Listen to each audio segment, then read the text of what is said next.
অনেক ঘুম থেকে উঠেই তাড়াতাড়ি ফ্রেশ হয়ে মায়ের হাতে তৈরি নাস্তা খেয়ে মাকে সালাম করে বাড়ি থেকে বের হলেন নতুন একটা চাকরির উদ্দেশ্যে।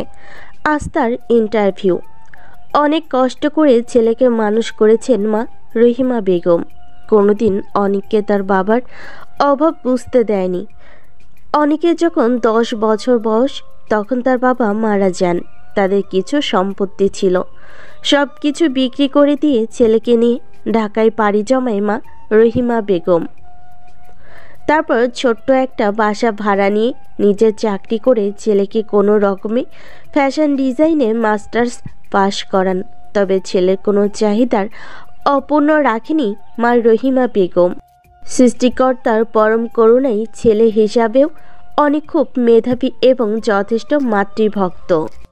মাস্টার্স পাশ করার সাথে সাথেই একটি চাকরি পেয়ে মাকে তার চাকরি থেকে অব্যাহতি দেন। তবে অনেকের সেই চাকরিটি আজ আর নেই, তাই তো সে ছুটে চলেছে নতুন কোনো চাকরির সন্ধানে। দীর্ঘ 1 ঘন্টা ওয়েটিং রুমে বসে থাকার পর হঠাৎ সবাই দাঁড়িয়ে উঠল, সাথে অনিকও। মুহূর্তেই রুমের ভিতরটা সুগন্ধিত হয়ে উঠল। তাদের দিকে এক নজর তাকিয়ে সামনের দিকে হেঁটে চললেন একজন মেয়ে। মুখে মাস্ক পরে থাকায় ওয়েটিং রুমে কেউ তাকে দেখতে পারেনি। তবে পোশাক আশাক দেখে বোঝা যায় মেয়েটা খুবই স্মার্ট এবং কোনো উচ্চ পদস্থ কর্মচারী। তবে অনেকে যেটা ভালো লাগলো তা হলো মেয়েটার ব্যবহার করা পারফিউমের ঘ্রাণ। একে একে সবার ডাক পড়লো। এবার অনিকের পালা। ম্যাডাম, আসবো? হঠাৎ যেন চমকে উঠল অনিক। সাথে সাথে তার হাত থেকে সার্টিফিকেটের ফাইলটা পড়ে গেল। অনেক এতক্ষণ ম্যাডামের দিকে হাঁ করে তাকিয়েছিল। বাহ, কি সুন্দর দেখতে! বিধাতা মনে হয় তাকে নিজ হাতে তৈরি করেছেন। প্যান্ট শার্ট সাথে কোট তাকে যেন আরও আকর্ষণীয় করে তুলেছে। হঠাৎ অনিকের খেয়াল হলো সে তো ইন্টারভিউ দিতে এসেছে। এরপর ফুলারে পড়া ফাইলটা হাতে নিয়ে ম্যাডামকে সরি বলে চেয়ারে বসল। আপনার নাম এবং পরিচয়? আমি অনিক ব্যানার্জি, ফ্যাশন ডিজাইনে মাস্টার্স করেছি। মাকে নিয়ে ঢাকাতেই থাকি, আর গ্রামের বাড়ি মুন্সিগঞ্জের বিক্রমপুরে। আপনার কি এটা প্রথম ইন্টারভিউ? আপনি এমন হা করে তাকিয়েছেন কেন? ম্যাডাম, আপনি খুব সুন্দর, আর আপনার পারফিউমের ঘ্রাণটাও আপনার মতো সুন্দর। ম্যাডাম, আপনি কোন ব্র্যান্ডের পারফিউম ব্যবহার করেন? ম্যাডাম বড় বড় চোখে অনিকের দিকে তাকিয়ে। মিস্টার অনিক, আপনি কি ইন্টারভিউ দিতে এসেছেন নাকি ফাজলামো করতে? আপনি এখন আসতে পারেন। আমার মনে হয় না আপনার চাকরির কোনো প্রয়োজন আছে। সরি ম্যাডাম, আমার ভুল হয়ে গেছে। আমার এমনটা করা একদমই উচিত হয়নি। আমাকে আরেকটা সুযোগ দিন ম্যাডাম। প্লিজ আপনি এখন আসুন, প্রয়োজনে আপনাকে ফোন করা হবে। অনেক মাথা নিচু করে অফিস থেকে বের হয়ে গেল আর ভিড় করে বলতে লাগলো, দেখতে সুন্দর হলে কি হবে? যেমন তার রাগ তেমন অহংকারী। এমন মানুষের সাথে কাজ না করাই ভালো। আর আমারও দোষ আছে ম্যাডাম সুন্দরী, তাই বলে কি এমন ব্যবহার করতে হবে আমার? ইন্টারভিউ বোর্ডে এমন আচরণ করলে কি আর চাকরি হয়? নিজেই নিজের গালে চড় মারতে ইচ্ছে করছে। ঠিক তখনই অনেকের পায়ে হালকা ধাক্কা মেরে একটা প্রাইভেট কার ব্রেক করলো। গাড়ির ধাক্কা সামলাতে না পেরে অনেক রাস্তায় পড়ে গেলেন। তার ফাইল থেকেও সার্টিফিকেটগুলো ছড়িয়ে ছিটিয়ে পড়ল। গাড়ি থেকে এক ভদ্রলোক, এক ড্রাইভার নেমে অনেককে উঠে সরি বললেন, যদিও দোষটা অনেকেরই ছিল। অনেক ভদ্রলোকের দিকে এক নজর তাকিয়ে বলল, না না, সরি বলতে হবে না স্যার, দোষটা আমারই ছিল। আসলে আমি একটু অন্যমনস্ক ছিলাম তো। ইয়াং ম্যান, এই বয়সে অন্যমনস্ক হলে চলবে? তাও আবার এমন রাস্তায়? আসলে স্যার, ঠিক অন্যমনস্ক বললে ভুল হবে। আমি একজনকে মনে মনে গালি দিচ্ছিলাম। এসেছিলাম চাকরির ইন্টারভিউ দিতে। চাকরি তো হলোই না, উল্টো অপমানিত হতে হলো। ম্যাডামটা যা দজ্জাল ছিল কি আর বলবো। ভদ্রলোক একগালে হেসে বলল, তোমার ইন্টারভিউ কোন কোম্পানিতে ছিল? দেখি তোমার সার্টিফিকেটগুলি। ভদ্রলোক অনিকের কাছ থেকে বিস্তারিত জেনে তার সার্টিফিকেটগুলি নিল আর অনিককে বলল, দেখি তোমার জন্য কিছু করতে পারি কিনা। তুমি এখন বাসায় চলে যাও। ঠিক তার কিছুদিন পর অনিকের মোবাইলে একটি আননোন নাম্বারে ফোন আসে। হ্যালো, মিস্টার অনিক বলছেন? জি, আমি অনেক বলছি। আমি HR ডিপার্টমেন্ট থেকে বলছি। আমাদের GM স্যার আপনাকে আগামী 1 তারিখে অফিসে জয়েন করতে বলেছেন। আপনি কি চাকরিটা করতে ইচ্ছুক? জি হ্যাঁ, আমি অবশ্যই চাকরিটা করব। ঠিক আছে, আমি আপনাকে আমাদের স্যারের নাম্বারটা এবং ঠিকানা মেসেজ করে দিচ্ছি। অনেক ভাবতে লাগলো কে তাকে চাকরি দিল। ঠিক তখনই তার সেই দিনের ভদ্রলোকের কথা মনে পড়ল। নিশ্চয়ই সেই স্যারটাই তাকে চাকরি দিয়েছেন। মা, মা, তুই কোথায়? তুই কি ভুলে গেছো আজ আমার অফিসে জয়েন করার কথা? আমার নাস্তা কোথায়? ভেবেছি প্রথম দিন একটু তাড়াতাড়ি যাব। অনেকের কথা শুনে রহিমা বেগম বলে উঠলেন, আসছি রে বাবা, আসলে নতুন অফিসে জয়েন করবি, তাই একটু আল্লাহর কাছে দোয়া করলাম যাতে এই চাকরিটা তোর জন্য ভালো হয়। অনেক তাড়াতাড়ি নাস্তা খেয়ে অফিসের উদ্দেশ্যে রওনা দিলেন। আর এই তো সেই দাজ্জাল ম্যাডামের অফিস। স্যারটি কি তাহলে এখানেই জব করে? আল্লাহই জানেন আজ আবার কপালে কি আছে। একজন রিসেপশনিস্ট এসে অনিকের সেই স্যারের রুমটা দেখিয়ে দিলেন। স্যার আসবো? আরে ইয়াং ম্যান, এসো এসো, বসো। তারপর কেমন আছো? তোমার মা কেমন আছেন? স্যার, আমার মা আছে সেটা আপনি কেমন করে জানলেন? সে অনেক কথা, তোমাকে অন্য আরেকদিন বলবো। এখন তুমি HR রুমে গিয়ে ফর্মালিটি শেষ করো এবং কাজে মন দাও। আমি আশাবাদী তুমি তোমার যোগ্যতার প্রমাণ অবশ্যই দিবে। জি স্যার, আমি আমার সাধ্যমতো চেষ্টা করব। আমার জন্য দোয়া করবেন। হে আল্লাহ, যাই হোক না কেন ওই দজ্জাল ম্যাম যেন আমার বস না হয়। অনিককে HR থেকে আদ্রিতা ম্যাডামের সাথে দেখা করতে বলা হলো। আদ্রিতা ম্যাম হচ্ছে অনিকের রিপোর্টিং বস। অনিক মনে মনে বলছে, হায় রে আল্লাহ, তুমি আমাকে শেষমেশ এই দজ্জালের হাতেই পাঠালে। কে জানে আজ কপালে কি আছে। ম্যাডাম আসবো? আমি যে ডেকে যাচ্ছি সেদিকে তার কোনো খেয়ালই নেই। দিব্যি পায়ের উপর পা তুলে ফোনে কথা বলছে। কে জানে কার সাথে প্রেমে মগ্ন। এমন দজ্জালের সাথে যে প্রেম করবে ওর বাঁচা দিচ্ছে এমনিতেই শেষ হয়ে যাবে। তবে ম্যাম দেখতে সেই রকম সুন্দরী। আমি তো প্রথম দেখাতেই প্রেমে পড়ে গেছি তার। অনেক মনে মনে এসব বিয়ে করতে করতে ম্যাডামের রুমে প্রবেশ করলেন এবং একটি চেয়ার টেনে বসলেন। আদ্রিতার সাথে সাথেই ফোনটা কান থেকে নামিয়ে, আপনি এখানে কেন? আপনাকে তো সেদিনই না করে দেওয়া হয়েছে। ম্যাডাম, আগে এটা দেখুন। অনেক আদ্রিতার হাতে তার জয়েনিং লেটারটা তুলে দিল। আদ্রিতা লেটারটা দেখে, ও আচ্ছা, আপনি তাহলে নিজের যোগ্যতায় চাকরি পাননি, রেফারে এসেছেন। কিন্তু আমি যে আপনাকে আমার সহকারী হিসেবে নিতে পারবো না। এ কথা বলেই আদ্রিতা ফোনে এক স্যারের সাথে কথা বলেন। তাদের কথাই অনেক বুঝতে পারল সেই ভদ্রলোকটার সাথেই আদ্রিতা ম্যাম ফোনে কথা বলছেন। আদ্রিতা খুব বিরক্তির মুখেই বলল, আপনি রেফারে চাকরি নিয়েছেন তার মানে এই না আপনি যা খুশি তাই করতে পারবেন। মনে রাখবেন আপনি এখনও পার্মানেন্ট হননি, তাই আপনাকে অফিসের সব রুলস মেনে চলতে হবে। আজ থেকে আপনি আমার সহকারী ডিজাইনার। আর একটা কথা, এইভাবে যখন তখন অনুমতি ছাড়া আমার রুমে আসা যাবে না। আর আমি যখনই ডাকবো তখনই রুমে চলে আসবেন। যাক বাবা, চাকরিটা তো হলো। দজ্জাল ম্যামটা যে এত সহজে আমাকে মেনে নিবে সেটা ভাবতেও পারিনি। হেই মিস্টার অনিক সাহেব, কি এত ভাবছেন? আমার কথাগুলো কি কান দিয়ে ঢুকলো নাকি আবারও রিপিট করতে হবে? না না ম্যাম, সব বুঝতে পেরেছি। ম্যাম, একটা কথা বলবো? বলুন। ম্যাম, বলছিলাম কি, আমার ডেস্কটা যদি আপনার পাশাপাশি রাখতেন ভালো হতো না? আপনি যা সুন্দরী, আপনাকে দেখলেই আমার মাথায় ইনোভেটিভ আইডিয়া চলে আসে। আর আমিও সেই সুযোগে আপনার ব্যবহার করা পারফিউমের ঘ্রাণটা প্রাণ ভরে নিতে পারতাম। অনেক একদমে কথাগুলো বলে বড় করে একটু নিঃশ্বাস নিল। আপনি না একটা অসহ্য। আপনি আমার সামনে থেকে যান তো এখন। সবার সাথে পরিচয় হয়ে আপনার কাজ বুঝে নিন।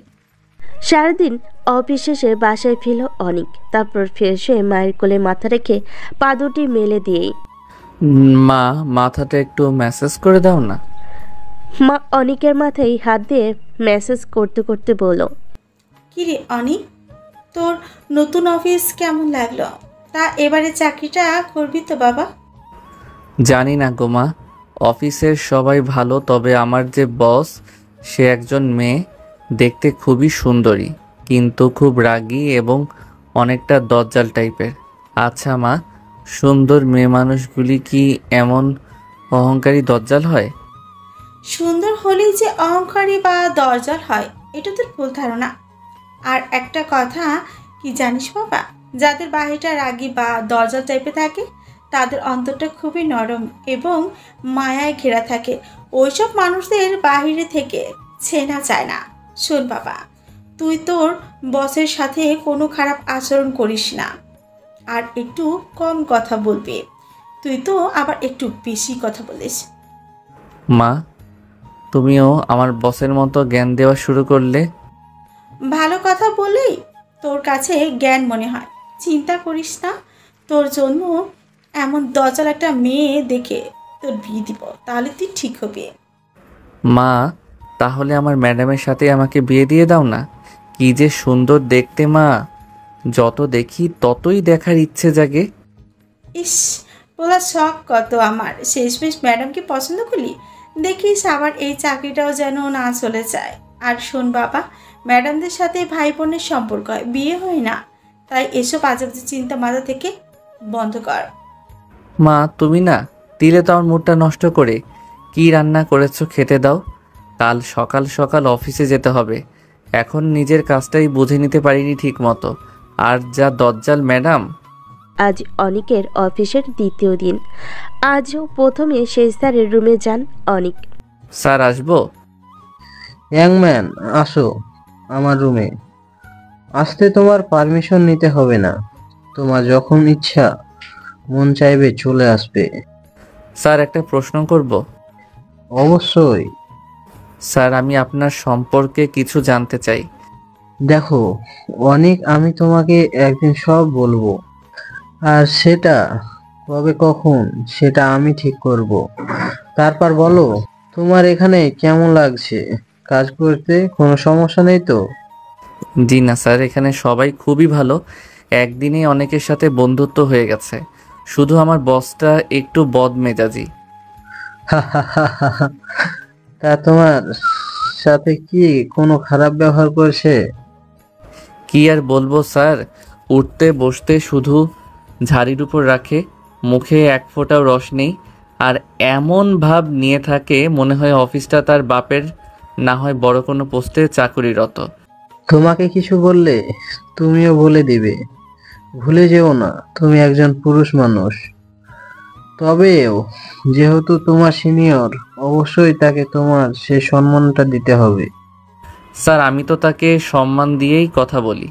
আমার অপরাধ শুধু তার প্রশংসা করেছিলাম বলে তার মুখে যা আসে তাই বলে। আমার খারাপ লাগবে কি না সে কথাটা একটিবারও ভাবে না। তবে স্যার, আপনাকে একটা গোপন কথা বলি। আরে বলো, তুমি তো আমার ছেলের মতো। সত্যি কথা বলতে কি স্যার, ম্যাডামকে দেখলে আমার ভয় করে ঠিকই, তবে মনের ভিতরে একটা ভালো লাগা কাজ করে। তাই তার তিতে কথাগুলো আমার কাছে মিষ্টি মনে হয়। ভদ্রলোক একগাল হেসে বলল, ঠিক আছে, এখন তুমি তোমার ম্যাডামের সাথে দেখা করো গিয়ে, না হলে তোমাকে আবার তিতে কথা শুনতে হবে। ম্যাডাম, আসবো? জি স্যার, আসুন। ম্যাডাম, আমাকে স্যার বলতে হবে না, আপনি আমাকে অনিক বলেই ডাকতে পারেন। আপনি না সত্যি একটা অসহ্য। জি ম্যাম, আমার মাও তাই বলে, কিন্তু খুব মিষ্টি ভাষায় বলে। তবে আপনি যা মায়াবী দেখতে, আপনার কড়া কথাগুলো খুব নরম মনে হয়। আদ্রিতা একটু বিরক্তি প্রকাশ করে অনিকের হাতে এক গাদা ফাইল তুলে দিল। দুদিনের মধ্যে সব কাজ শেষ করে আমাকে দিবেন, কোথাও যেন ভুল না থাকে। অনেক কোনো রকমে ফাইলগুলো আদ্রিতার হাত থেকে নিজের ডেস্কে নিয়ে রাখলো। তারপরে পাশের ডেস্কের এক কলিগকে উদ্দেশ্য করে বলতে লাগলো, ভাই রে ভাই, কি এক দজ্জালের হাতে পড়ছি, আমার জীবন যৌবন সব শেষ করে দিবে। আচ্ছা, আপনারা কেউ কি ম্যাডাম পটানোর মন্ত্র জানেন না নাকি? অনেকের কথা শুনে পাশে বসা সব কলিগরা হাহা করে হেসে উঠল। পাশ থেকে সুমন সাহেব বলে উঠল, অনেক সাহেব, আপনি তো খুব মজার মানুষ, অনেকদিন পর সবাই একসাথে হাসলাম। ঠিক তখনই আদ্রিতার আগমন। আদ্রিতাকে দেখে সবাই একেবারে চুপসে গেল। আদ্রিতা উচ্চ স্বরে বলে উঠলেন, কি ব্যাপার, এত হইচই কিসের? ম্যাম, আসলে কে যেন পিছন দিয়ে গ্যাস ছেড়েছে, কিন্তু কেউ মুখ খুলছে না। কাজটা ঠিক কে করেছে সেটাই জানার চেষ্টা করছি। ভাগ্যিস আপনি সময় মতো এসেছেন, আপনার পারফিউমের ঘ্রাণে দুর্গন্ধ পালিয়েছে। অনেকের এমন কথায় সবাই মুখ চেপে হাসতে লাগলো। আদ্রিতা কোনো কথা না বলে দ্রুত পা চালিয়ে তার রুমে গিয়ে বসল। ছেলেটার কোনো কাণ্ডজ্ঞান নেই, সবার সামনে কিসব নিয়ে কথা বলে, অসহ্য একটা ছেলে। অফিসের চতুর্থ দিন। আপনাকে দিয়ে কোনো একটা কাজও তো ঠিকমতো হচ্ছে না। সারাদিন অফিসে বসে করেনটা কি? আপনি এখনো ফাইলটা রেডি করতে পারেননি। এক্ষুনি আমার চোখের সামনে থেকে বিদায় হন। অনেক আজ আর আদ্রিতাকে কিছুই বলল না। চুপচাপ নিজের ডেস্কে এসে কাজে মন দিলেন। সারাদিন খুব ব্যস্ততম দিন কাটলো অনিকের। পরের দিন সকালে আবার অফিস পথে রিকশায় যাত্রা, কিন্তু অফিসে যাওয়ার আগেই রিকশার চাকাটা পাংচার হয়ে গেল। বাধ্য হয়ে অনেক অফিসের পথে হাঁটতে লাগলো।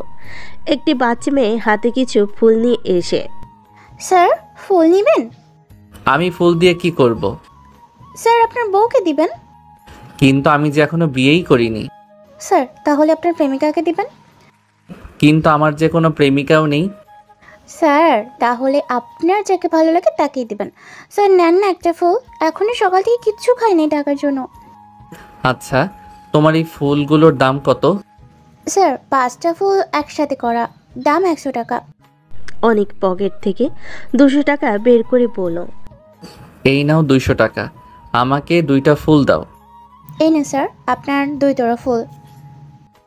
অনেক এক তোড়া ফুল মেয়েটির হাতে দিয়ে, এই ফুলগুলো আমি তোমাকে গিফট করলাম, আর এই ফুলগুলো আমি নিলাম।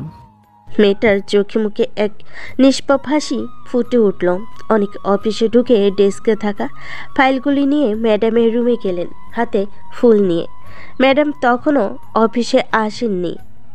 অনেক ম্যাডামের টেবিলের ফাইলটা রেখে তার উপরে ফুলগুলো রেখে চলে আসলেন। তার কিছুক্ষণ পর আদ্রিতা অফিসে আসলেন। অনেক তখন ফোনে গেমস খেলায় ব্যস্ত।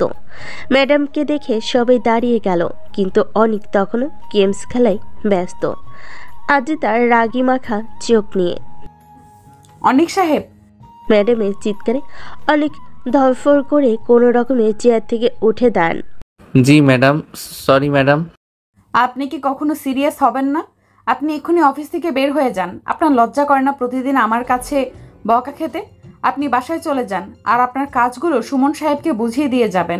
অনেক একটু মুচকি হেসে বলল, জি ম্যাডাম। আদ্রিতা তার ডেস্কে গিয়ে বসলো।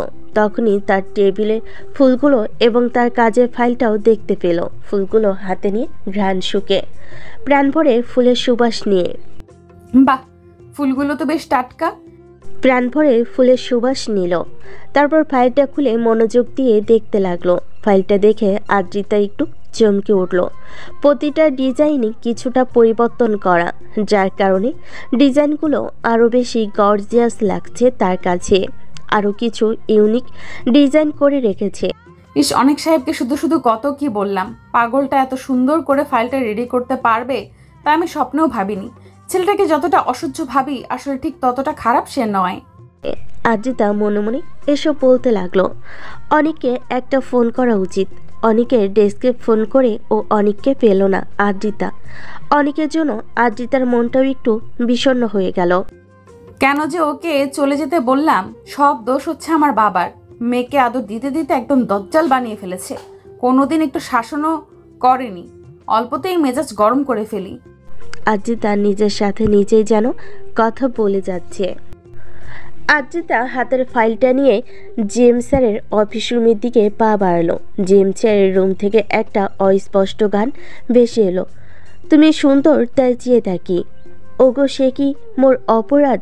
পিছন থেকে আদ্রিতা। জি, অপরাধ সুন্দর হলেই চেয়ে থাকতে হয় না, সে তো অন্য কারো হতে পারে। আপনার কি কোনো লজ্জা শরম নেই? সকাল সকাল কতগুলি কথা শুনাইলাম, কোথায় একটু মন খারাপ করে বসে থাকবে তা না, সে দিব্যি মনের সুখে গান গাইছে। যেমন আপনি তেমনই জিএম স্যার, দুজনেই বাঁধিয়ে রাখার মতো।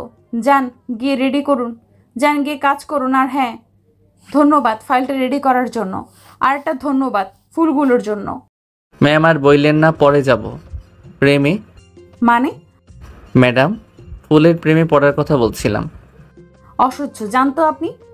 অনেক যেতে যেতে বলল, তুমি সুন্দর তাই চেয়ে থাকি।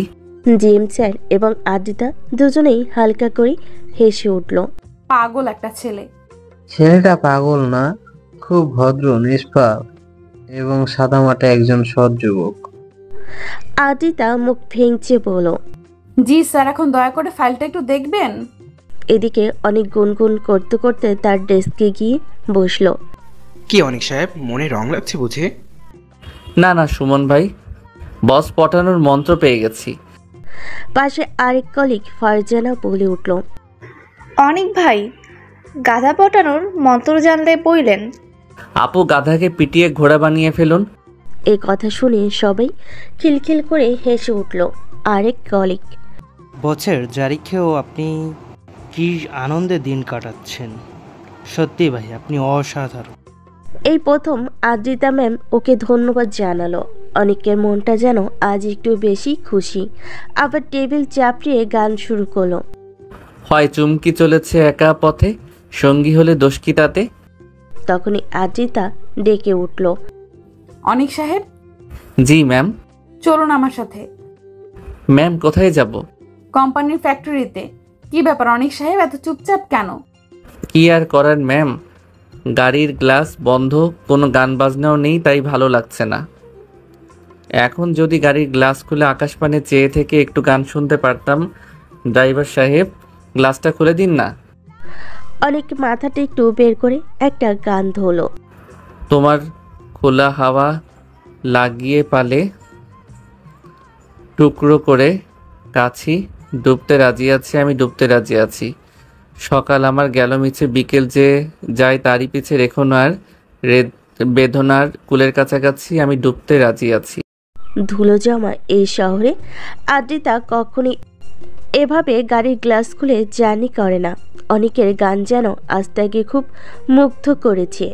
আদ্রিতাও মাথা একটু বাহির করে আকাশ দেখার চেষ্টা করছে। আর অনেকের রবীন্দ্রসঙ্গীত শুনে হারিয়ে যাচ্ছে তার ফেলে আসা সেই শৈশব জীবনে। কর্মময়ী জীবন ছাড়াও যে আরও একটা জীবন আছে, সেটাও ভুলেই গিয়েছিল আদ্রিতা। অনেকের গলাটা বেশ মিষ্টি, আদ্রিতার মনটাও আজ খুব ফুরফুরে। এটা শুধুই অনেকের কারণে, তবে অনেককে সে এসব জানাতে চায় না, কারণ এটা জানলে অনেকের পাগলামি আরও বেড়ে যাবে। অনেকের দিনগুলো খুব ভালোই কাটছে এখন। অফিসের সব কলিগদের কাছে সে প্রিয় মুখ। তবে তার আদ্রিতা ম্যাম এখনও নিয়মিত তাকে পান থেকে চুন খসলেই ঝাড়ির উপর রাখে। তবে আদ্রিতার কাছে অনেক এই কয়েকদিনেই তার খুব ভরসার পাত্র হয়ে উঠেছে। অনেক অফিসে ঢুকেই তার কলিগকে, কি ফারজান আপু, আপনার গাধাটা কি ঘোড়া হলো? না রে ভাই, গাধাকে যতই পেটাই কোনো লাভ নেই। আপনাকে ম্যাম খোঁজ করছিল, জানকে দেখা করে আসুন। আরে ম্যাম তো আমার খোঁজ করবেই, আমাকে ছাড়া কি ম্যাডামের চলে নাকি? আমি আসার পর ম্যাম তো কোনো কাজই করে না, শুধু আমাকে ঝাড়ি মারা ছাড়া। এদিকে ফারজানা অনেককে চোখের ইশারায় কিছু বোঝাতে চাইছে, কিন্তু অনেক সেদিকে পাত্তা না দিয়ে শুধু বলে যাচ্ছে। হঠাৎ অনেকের নাকে ম্যাডামের পারফিউমের ঘ্রাণ ভেসে এলো। অনেক পিছিয়ে ঘাড় ঘুরিয়ে দেখলো ম্যাম হনহন করে তার অফিস কক্ষে প্রবেশ করলো। সাথে সাথে অনেক জিভে কামড় বসিয়ে, খাইছে আমারে, আমি শেষ, আজ কপালে দুর্গতি আছে আমার। ম্যাম আসবো? আপনাকে কি আমি ডেকেছি? সরি ম্যাডাম, ম্যাডাম আমি কান ধরে উঠবস করি। আদ্রিত একটু নরম সুরে বলল, আসুন অনিক সাহেব, এবারের মতো আপনাকে ক্ষমা করে দিলাম। ভুলে যাবেন না আমি আপনার সিনিয়র। জি ম্যাডাম। ম্যাডাম আপনার কি খুব মন খারাপ? কেন, দেখে কি মনে হচ্ছে? ম্যাডাম আপনি যা সুন্দর, আপনার মন খারাপ থাকলে বোঝা মুশকিল, তবে আপনার চোখে মুখে একটা চিন্তার ভাঁজ দেখতে পাচ্ছি। বাহ, আপনার তো দেখছি অনেক ট্যালেন্ট। ম্যাডামের প্রশংসায় অনেক একটু ভাব নিল। অনিক সাহেব চলুন জিএম স্যারের রুমে যাব। কি ব্যাপার, দুজনে একসাথে? স্যার আমার কি চায়না যেতেই হবে? হ্যাঁ অবশ্যই যেতে হবে, সেই সাথে অনেক কেউ। স্যার আমিও ম্যামের সাথে যাব। হ্যাঁ বেশি দিন কিন্তু সময় নেই, তোমরা তোমাদের প্রয়োজনীয় সবকিছুই প্যাকিং করে নাও। আদ্রিতা কিছু বলতে যাবে, তখনই জিএম স্যার। এ বিষয়ে আমি আর কোনো কথা বলতে চাই না। আদ্রিতা বিরক্তি ভাব নিয়ে স্যারের রুম থেকে বের হয়ে বলতে লাগলো, বস মানেই বজ্জাতের হাড্ডি, জুনিয়রদের ইচ্ছের কোনো মূল্যই দিতে জানে না, শুধুই হুকুম। অনেক একটু মুচকি হেসে বলল, জি ম্যাম, একদম আমার মনের মতো একটা কথা বলেছেন। বস মানেই দজ্জাল। না ম্যাম, কিছু বলিনি তো, বলেছি দরজার ভিতরে গিয়ে কথা বলি। হে আল্লাহ, খুব বাঁচা বেঁচে গেছি। ম্যাডাম আমরা কি চায়না ঘুরতে যাব? ম্যাম আরেকটা কথা বলি।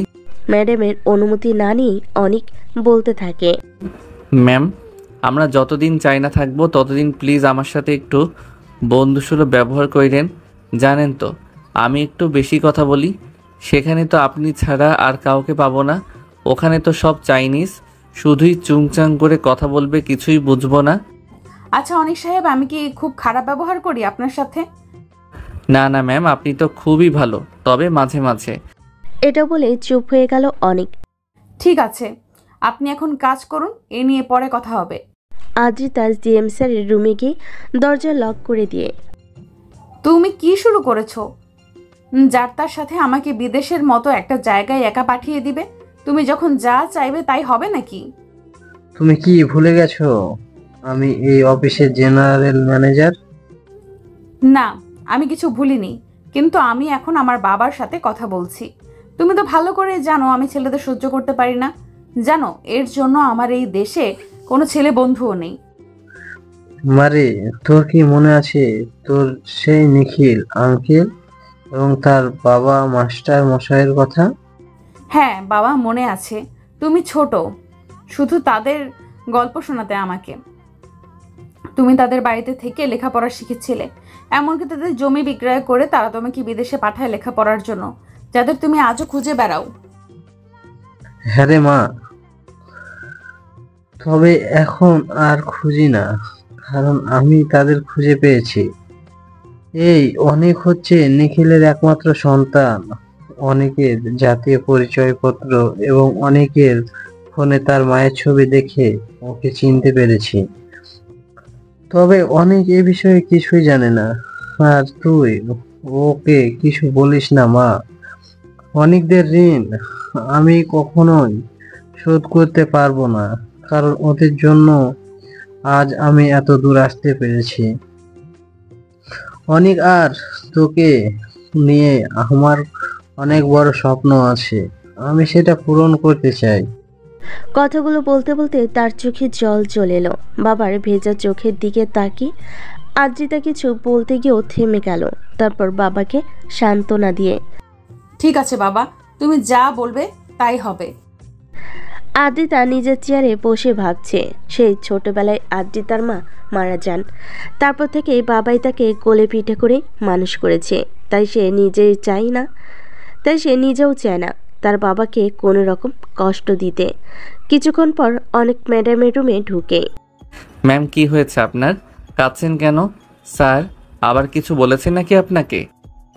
আরে না, হঠাৎ ছোটবেলার কথা মনে পড়ছে তো, তাই একটু। ম্যাম লাঞ্চ করবেন না? খেতে ইচ্ছে করছে না আজ। ম্যাডামের যেমন খুবই খারাপ অনেক বেশ ভালোই বুঝতে পারল। খেতে ইচ্ছে করছে না আজ? তাহলে এখন আমার কি হবে? কেন, আপনার আবার কি হলো? জানেন ম্যাম, কাল রাতে আমি স্বপ্ন দেখেছিলাম আমি আর আপনি একসাথে বসে লাঞ্চ করছি। ভাবলাম আপনি আমাকে আজকে লাঞ্চ করাবেন, তাই আমি ক্যান্টিনেও খাবার খেতে যাইনি। এখন তো আমাকেও আপনার সাথে না খেয়ে থাকতে হবে। হায় রে আমার ফাটা কপাল, বাস্তবে তো কোনো কিছু পূরণ করতে পারি না, স্বপ্নেও পূরণ হয় না। অনেকের কথায় আদ্রিতার কেমন জানি এক মায়া অনুভব হলো তার। অনেক সাহেব চলুন, আজকে আপনার পছন্দের খাবার এবং পছন্দের রেস্টুরেন্টে খাবো। আদ্রিতা নিজেই গাড়ি ড্রাইভ করতে করতে। অনেক সাহেব, কোথায় আপনার রেস্টুরেন্ট? এই তো ম্যাম, আর একটু সামনে গিয়ে বাইরে পার্ক করুন। ম্যাম 1500 টাকা দিন আমাকে। দ্বিতীয় ব্যাগ থেকে টাকা বের করে অনেকের হাতে তুলে দিল। কি ব্যাপার অনেক সাহেব, আমাকে নেবেন না? অনেক একটু হাসি দিয়ে। জি না ম্যাম, আপনি গাড়িতেই বসুন। সত্যি একটা অসহ্য ছেলে, একটা মেয়ে মানুষকে একা ফেলে কেউ এইভাবে একা একা করে খেতে পারে? নিহাত বাবার চিন্তা করে ওর সাথে একটু বন্ধুসুলভ আচরণ করতেছি, এই তো দেখছি আশকারা পেয়ে একেবারে মাথায় উঠে বসেছে। ম্যাম দরজাটা একটু খুলুন, হাত ব্যথা হয়ে গেল তো। আরে অনেক সাহেব, আপনার মাথা কি খারাপ হয়ে গেল নাকি? এত পার্সেল কেন? পাশে এমন সুন্দর ম্যাডাম থাকলে যে কেউ পাগল হয়ে যাবে, আর আমি তো থামলেন কেন? শেষ করুন, কি বলতে চেয়েছিলেন? না ম্যাম, কিছু না। আমি তো অনেক আগেই শুধু পাগল না, আপনার প্রেমেও পড়ে গেছি, শুধু আপনাকে বোঝাতে পারছি না। এদিকে আদ্রিতা মনে মনে ভাবছে, ছেলেদের এই একটা খারাপ স্বভাব, সুযোগ পেলেই তাদের ফ্লার্টিং শুরু হয়ে যায়। সিনিয়র জুনিয়রের ব্যবধানও বুঝতে চায় না। অনেক ম্যাডামকে রাস্তা দেখে এক পার্কের পাশে গাড়ি পার্কিং করে পার্কের ভিতরে একটু ফাঁকা জায়গা দেখে ম্যামকে বসালো। অনেকের হাতে থাকা পার্সেলগুলো ম্যাডামের পাশে রেখে কোথাও যেন হাওয়া হয়ে গেল সে। আদ্রিতা পার্কের চারিপাশটা তাকিয়ে দেখছে। পার্কটা একদম নিরিবিলি, হালকা কিছু মানুষ পার্কের আশেপাশে ঘোরাফেরা করছে। এদিকে অনেক যে কোথায় গেল, ফিরছে না এখনও। কে জানে ওর মনে কি আছে। পুরুষ মানুষকে এমনিতে বিশ্বাস করতে পারে না। ইদানিং অনেক সাহেব ও তার দিকে কেমন যেন অন্য চোখে তাকায়। তবে তার মনে হয় না অনেক সাহেব মানুষ হিসাবে খারাপ, শুধু একটু বেশি কথা বলে। আদ্রিতা নিজে নিজে বকবক করতে লাগলো। ঠিক তখনই অনেক আদ্রিতার সামনে এসে হাজির, সাথে কয়েকজন বাচ্চা ছেলে মেয়ে। ওদের দেখে মনে হচ্ছে ওরা এই শহরের ফুটপাতেই থাকে। কেউ ফুল বা কেউ কাগজ কুড়িয়ে যা পায় তা দিয়ে তাদের ক্ষুধা নিবারণ করে। আদ্রিতা ওদের মায়া ভরা নিষ্পাপ মুখের দিকে তাকিয়ে থেকে ভাবছে, কি অভাগা ওরা। অনেক আদ্রিতার সাথে সব বাচ্চাদের পরিচয় করিয়ে দিল। ম্যাম ওরা সবাই আমার বন্ধু। আদ্রিতা একটু হেসে পড়ল। আজ আমিও কিন্তু তোমাদের নতুন বন্ধু। বাচ্চারা সবাই আদ্রিতার কথাই হ্যাঁ সূচক মাথা নাড়িয়ে তাদের বন্ধুত্বের সম্মান জানালো। আদ্রিতা কখনোই এরকম পরিবেশে হাতে বিরিয়ানির প্যাকেট নিয়ে ওদের সাথে খাবে, এটা কখনো কল্পনা করেনি। তবে আদ্রিতার আজকের খাবারটা যেন ওর কাছে অমৃত মনে হলো। বাচ্চাদের সাথে আরও অনেকটা সময় পার করলো আদ্রিতা তেমন একটা হাসি খুশি থাকে না, তবে আজ এখানে এসে ওর মনে খুশির বান ডেকেছে। অনেক মায়া ভরা দৃষ্টি নিয়ে দেখতে লাগলো আদ্রিতার সেই হাস্য উজ্জ্বল মুখখানি। তখনই আদ্রিতার সাথে অনেকের চোখাচোখি হলো। আদ্রিতা ভুরু কুঁচকে তাকিয়ে থাকার কারণ জানতে চাইল। অনেক একটু মুচকি হেসে, চলুন ম্যাম এবার অফিসে যাওয়া যাক। তারপর দুজনে বাচ্চাদের সাথে বিদায় নিয়ে গাড়িতে উঠল। আদ্রিতা অনেককেও ধন্যবাদ জানালো এমন সুন্দর একটা লাঞ্চের জন্য। আদ্রিতা গাড়ি চালাচ্ছে আর মনে মনে অনেককে নিয়ে ভেবে চলেছে। বাবা ঠিকই বলেছে, সত্যি অনেক সাহেব খুব ভালো মনের মানুষ। ও এমন কিছু একটা করে মনের ভেতরে যতই কষ্ট থাকুক না কেন, এক নিমেষে অনেক সাহেব সেখানে আনন্দ স্থাপন করে দিবে। যেমন আমার মনটা আজ পুরো খুশিতে ভরিয়ে দিয়েছে অনেক। ম্যাম আসবো? প্লিজ আসুন। ব্যাপার কি অনেক সাহেব, আপনাকে বেশ স্মার্ট লাগছে আজ। কি প্রেমে টেমে পড়েছেন নাকি কারো? ম্যাম প্রেমেতে আমি সেই কবে থেকেই পড়ে আছি আমি, কিন্তু সে কি আমার প্রেমে ধরা দিবে? কথাটা বলে অনেক গান শুরু করলো। প্রেমে পড়েছে মন, প্রেমে পড়েছে, অসাধারণ এক সুন্দরীর প্রেমে এই মনটা ডুবেছে। আরে থামুন থামুন, এত রোম্যান্টিকতা আমাকে দেখিয়ে লাভ নেই। আপনি বরং তার কাছে যান, আপনি যার প্রেমে পড়েছেন। ম্যাম, আমি তো ঠিক জায়গাতে এসেছি, আমার এই মন যে আপনার প্রেমে ডুবেছে। অনেক সাহেব কি এত ভাবছেন? ম্যাডাম আপনাকে। কথাটা বলেই অনেক জিভে কামড় দিল। আদ্রিতা বলল, কি বললেন? না ম্যাম, ভাবছি আপনাকে নিয়ে চাই না কিছু শপিং করব, বিশেষ করে আপনার ব্যবহার করা সেই পারফিউমটা কিনতে চাই। ও আচ্ছা। হে আল্লাহ, বারবার আমাকে এই দজ্জাল ম্যাডামের হাত থেকে বাঁচানোর জন্য ধন্যবাদ। অনেক সাহেব চলুন একটু শপিং করে আসি। আমার সাথে শপিংয়ে যেতে কোনো অসুবিধা নেই তো? নাকি আপনার গার্লফ্রেন্ড জানলে সমস্যা হবে? কি যে বলেন না ম্যাম আপনি, আমি তো আপনার সাথে নরকে যেতেও রাজি। আর গার্লফ্রেন্ডের কথা বলছেন, আমি তো সারাদিন তার সাথেই থাকি। এই রে, ম্যাডাম আবার কিছু বুঝে গেল না তো? আদ্রিতা অনেকের দিকে সন্দেহের দৃষ্টিতে বলল, কি ব্যাপার অনেক সাহেব? আমি আপনাকে কিছু বললেই আপনি আমাকে ইঙ্গিত করে কেন বলেন? অনেক সাহেব, এটা কিন্তু খুবই খারাপ স্বভাব। কি করব ম্যাম, আপনার ওই কাজল কালো আরতিতে যে আমার ভবিষ্যতের আলো খুঁজে পাই। অনেক সাহেব, আমার চোখে কোনো আলো নেই, যা আছে তা শুধুই অন্ধকার। আদ্রিতার কথাই অনেক বুঝতে পারল আদ্রিতার জীবনে হয়তো কোনো খারাপ অতীত ছিল। তাই তো কথাগুলো বলার সময় আদ্রিতার হাসি মাখা মুখটা কেমন বাংলার পাঁচ হয়ে গেছে। অনেক আবার দুষ্টুমির চলে আদ্রিতার চোখে চোখ রেখে গেয়ে উঠল, তোমার চোখে আমি আমার মরণ দেখেছি। আদ্রিতা একটু হেসেই বলল, আপনি না সত্যি একটা অসহ্য। এবার চলুন, দেরি হয়ে যাচ্ছে। তাতেও কোনো সমস্যা নেই, কারণ এই অসহ্য মানুষটিকে আপনি বন্ধু ভেবে ঠিকই সহ্য করেন। হয়েছে হয়েছে, আর বকবক করতে হবে না, এবার চলুন তো। তারপর দুজনেই এটা সেটা কিনতে লাগলো। ম্যাম, আপনি তো একটা শাড়িও কিনলেন না। আপনি কি জানেন আপনাকে শাড়ি পরলে আরও অনেক সুন্দর লাগবে? চলেন না ম্যাম, আপনার জন্য একটা শাড়ি কিনি, সাথে আমার মায়ের জন্য একটা কেনা হবে। আদ্রিতা একটু বোকা হাসি দিয়ে অনেকের দিকে তাকিয়ে বলল, আমি যে কোনোদিনও শাড়ি পরিনি, তাছাড়া আমি শাড়ি পরতেও পারি না। তাতে কি, আমি আপনাকে শাড়ি পরিয়ে দিব। কথাটা বলেই অনেক জিভে কামড় দিয়ে কানে হাত ধরে, সরি ম্যাম। আপনি না শুধু অসহ্য না, অসভ্যও বটে। সত্যি ম্যাম, আমি বুঝতেই পারিনি। ঠিক আছে, বন্ধু ভেবে এবারের মতো ক্ষমা করে দিলাম, মনে থাকে যেন।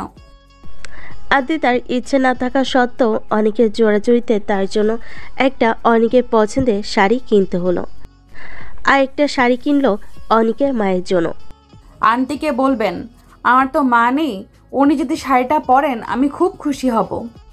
তারপর দুজনে হালকা কিছু খেয়ে যে যার বাসায় ফিরে গেলেন। অনেক বাসায় গিয়েই মাকে জড়িয়ে ধরে, কি ব্যাপার, আমার ছেলের আজ এত আদর কেন? কেন মা, আমি বুঝি তোমায় আদর করি না? এত ফনিতা বাদ দিয়ে বলতো, তোকে আজ এত খুশি খুশি লাগছে কেন? আর তোর হাতে এটা কি?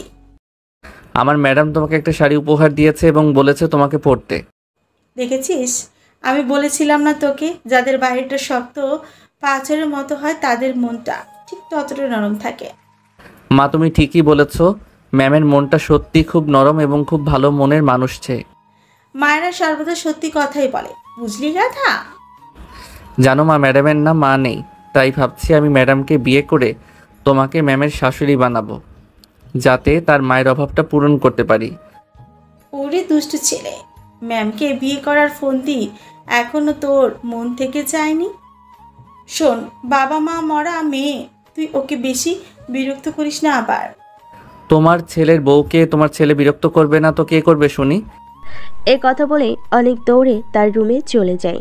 আজ অফিসে খুব কাজের চাপ ছিল অনেকের, মাত্র 2 দিন বাকি ওদের চায়না যাওয়ার, তাই অফিসের কাজগুলো গুছিয়ে নিচ্ছে ওরা।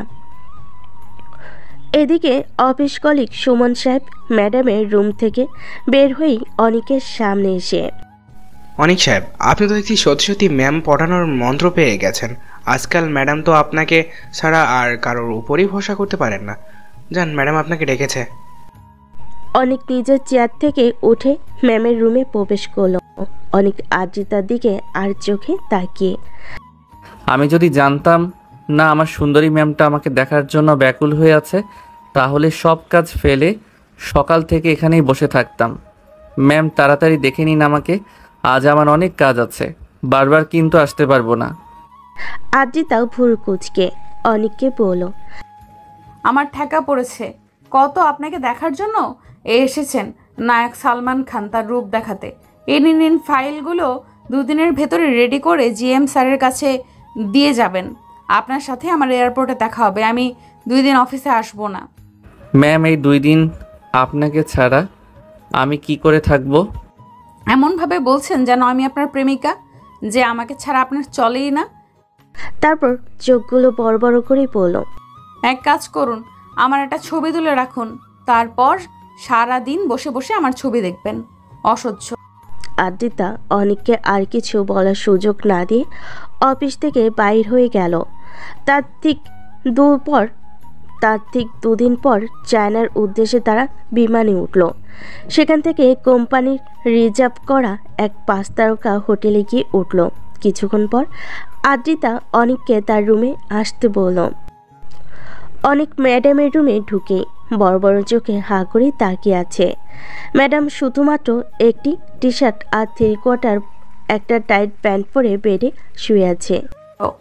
এমন হা করে তাকিয়েছেন কেন? জীবনে মেয়ে মানুষ দেখেননি? দেখেছি, তবে কাছ থেকে এত সুন্দর মেয়ে মানুষ কখনোই দেখিনি। সাধারণ পোশাকেও আপনাকে কি অসাধারণ লাগছে ম্যাডাম। অনিক সাহেব, আপনি কি নিয়ে আর পারা গেল না? সুযোগ পেলেই আপনার ফ্লার্টিং করা শুরু করে দেন। এই কয়েকটা দিন কি করে যে কাটাবো আপনার সাথে। কেন ম্যাডাম, ভালোবেসে? ইস, বলার শখ কত। শোনেন, যতক্ষণ আমরা ট্রেনিংয়ে থাকবো ততক্ষণ আমি আপনার শুধুই বস।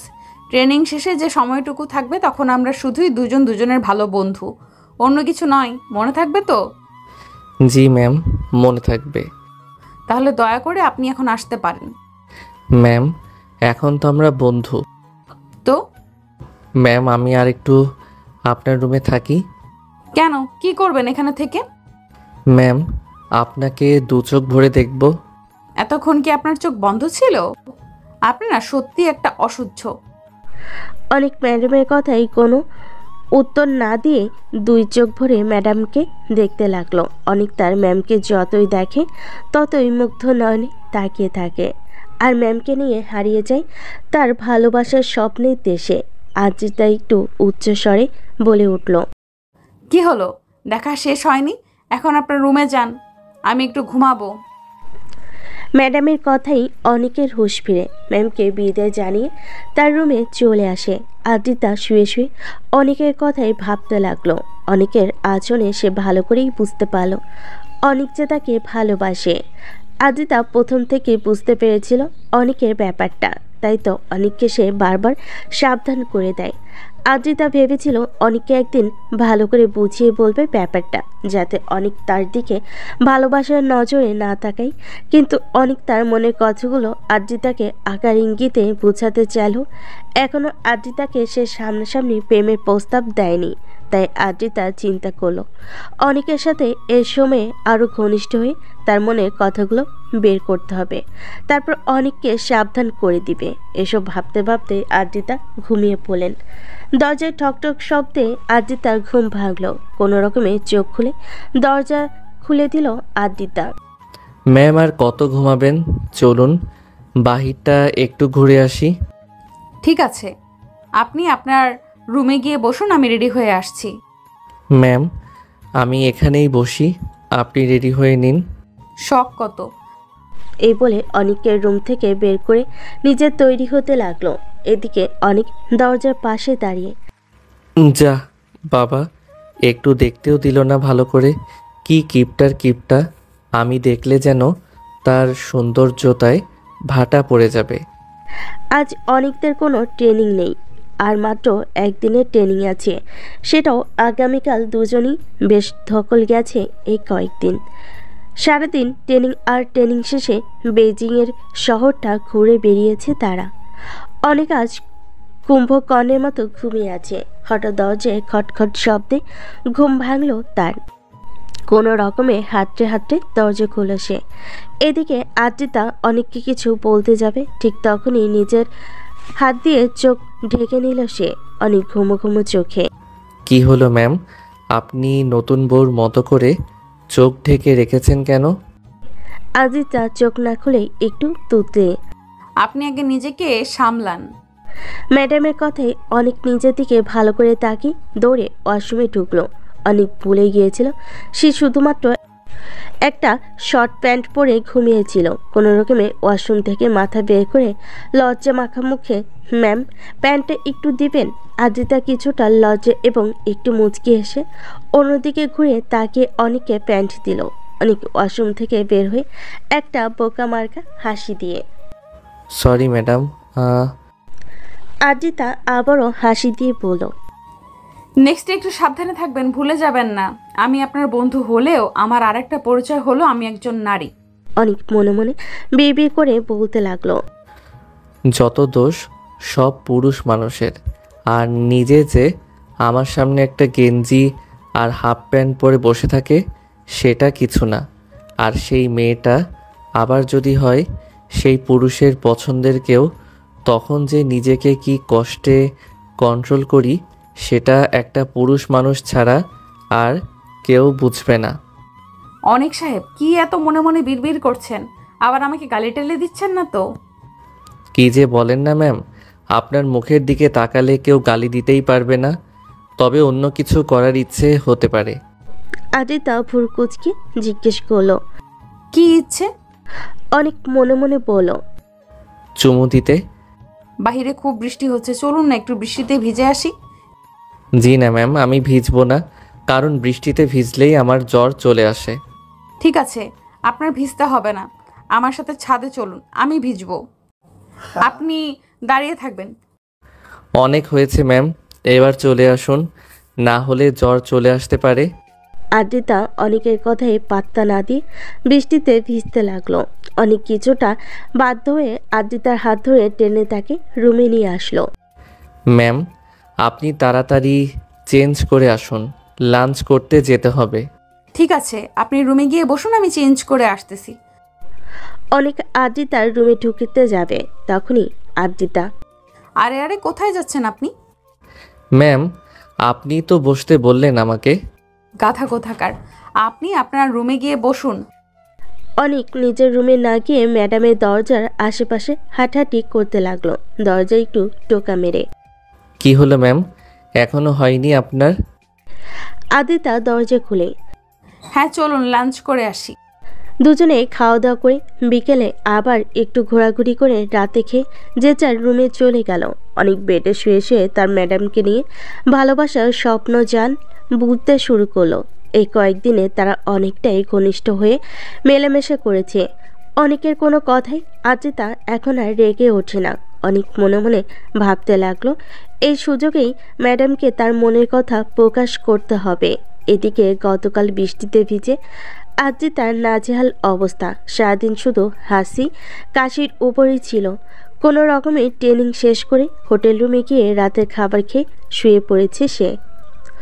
অনেকের চোখে আজ যেন ঘুম নেই, চোখ দুটি বন্ধ করলে আজিতার মায়াভরা মুখখানা ভেসে ওঠে অনেকের দুটি চোখে।